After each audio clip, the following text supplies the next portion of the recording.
Hi, I'm Elizabeth Jones Valderrama, and I am honored to be the Executive Director of OAR of Arlington, Alexandria, and Falls Church.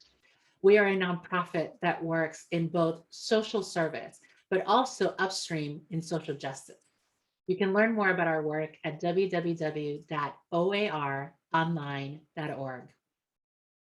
So in 2020, it was a rough year for all of us, but especially for our participants who are mostly individuals of all genders who are either incarcerated, coming out of incarceration, returning home, or completing community service hours connected to the legal criminal system, as well as all of their families. So you can imagine how difficult that year was and the pandemic has been for them and their communities. We were very lucky that donors were able to continue to sustain the work of OAR and really put the participants first. And though we were having a lot of challenges and struggles, particularly because some of the funds that came through traditionally were not coming through because of several grants or donors who were unable to give this year, we really had to make some tough decisions. But our philosophy and our value and everything that we consider about OAR is that we put our participants first.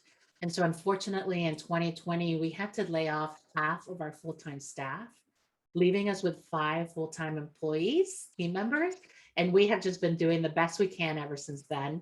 Luckily, the fact that we were able to lay off people, unfortunately, allowed us to really give money to participants that really need it.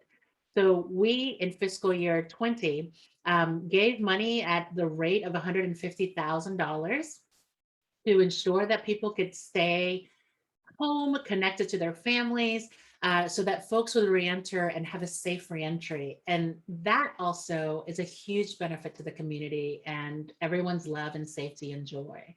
So our folks were able to stay home, give back to the community, and share their gifts, which we often miss out on when they're not home. And Spring2Action 2020 really helped us because it came right at the time when the pandemic was hitting and when we realized, uh-oh, our funds are going to get low.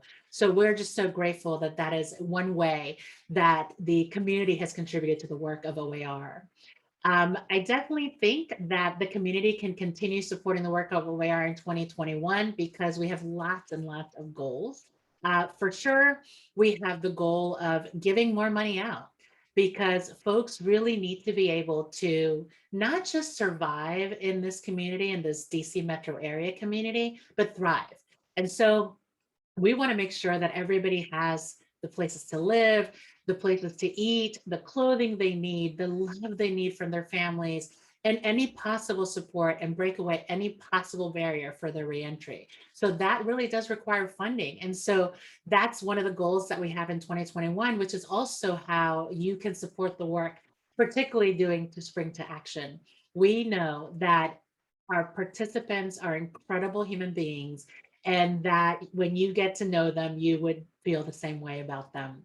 So OER's work and our goal from now until the end of the time that OER exists is for us to work both on the upstream work, which is racism and social justice, and also and liberation, and then on the downstream work, which is our social service and direct services. And the goal is to have less and less people on the downstream side and more work on the upstream so we really can change the world.